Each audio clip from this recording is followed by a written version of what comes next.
وضع تقييم لمرحلة الذهاب للفريق. اللقاء الإعلامي قدم بالمناسبة الوافدين الجدد للفريق المسفيوي. هشام فرج بكاميرا سعيد خليل حضر الندوة وأعد لنا الروبورتاج التالي. 5 انتصارات 4 تعادلات و6 هزائم هي حصيلة أولمبيك أسفي خلال الشطر الأول من الدوري الاحترافي، والذي ظهر فيه بوجهين مختلفين، إذ كانت البداية كارثية رفقة المدرب التونسي لطفي رحيم الذي لم ترحمه النتائج السلبية ورمت به أسفل الترتيب،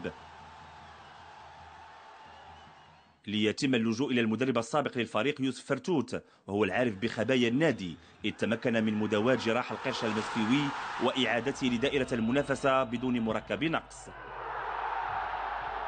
الصاهرون على تدبير أمور أولمبيك أسفي ارتأوا إلى مناقشة حصيلة الفريق ومقاسمة همومه مع كل المتداخلين وبحضور وسائل الإعلام الوطنية بكل شفافية ومسؤولية.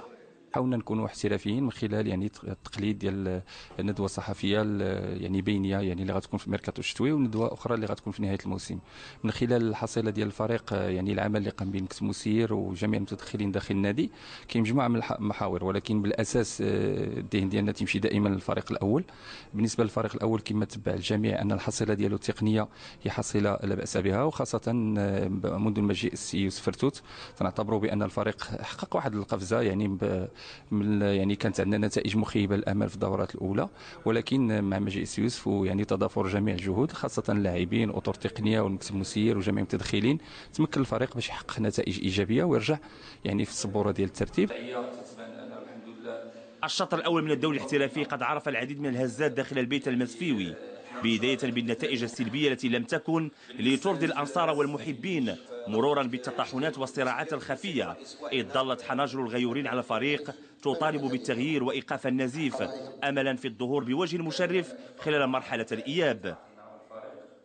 كنتمنى أن النجاح هذا يتكرر في الشطر الثاني من البطولة، لأن هي الأصعب، خصوصا أن في السنة الماضية شفنا المعاناة اللي عانوا جميع الفرق. في بعض الأحيان واحد الوقت ما بقيناش كنعرفوا شكون اللي غيدي البطوله وشكون اللي غيطيح للدوزيام ديفيزيون، فبالتالي كنتمنى ان هذا السيناريو ما يتكررش هذه السنه، وفريق اولمبيك اسفي يخرج رابح على جميع المستويات. انا حاولت نقسم هذا لاني ديال السبورتيف ديال اولمبيك اسفي هي بانطلاقه متذبذبه، جاوها من موراها نتائج اللي احيات الفريق وعطات نفس اخر للفريق، وان شاء الله الفريق غادي يمر للسرعه النهائيه ديالو ان شاء الله، وغادي يحصل ان شاء الله مراكز ان شاء الله اللي غادي تشرف مدينه اسفي والجمهور ديال مدينه اسفي.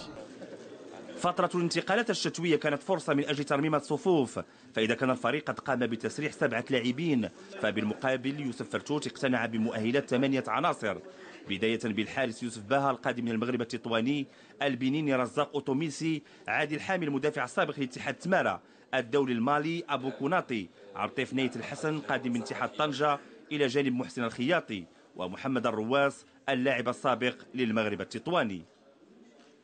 صراحة مرتاح، لأن جول لاعبين كنعرفهم، رزاق ما كنعرفوش ولكن شفتوه مع النادي قنيطري وبين على مؤهلات كبيرة. الحارس يوسف كنظن بأنه التيست اللي درنا ليه في خلال التدريب بين على أنه حارس من العيار، غيكون من العيار الثقيل، فباقي اللاعبين كلهم كنعرفهم سبق لهم لعبوا معايا. فريق أولمبيك أسفي سيقص شريط الشطر الثاني من الدوري الاحترافي باستقبال لشباب الريف الحسيمي، والطموح كبير في تقديم مستوى طيب وإنهاء الموسم في مرتبة مشرفة، شريطة تتضافر كل الجهود ومواصلة الجماهير لدعم الفريق داخل وخارج القواعد.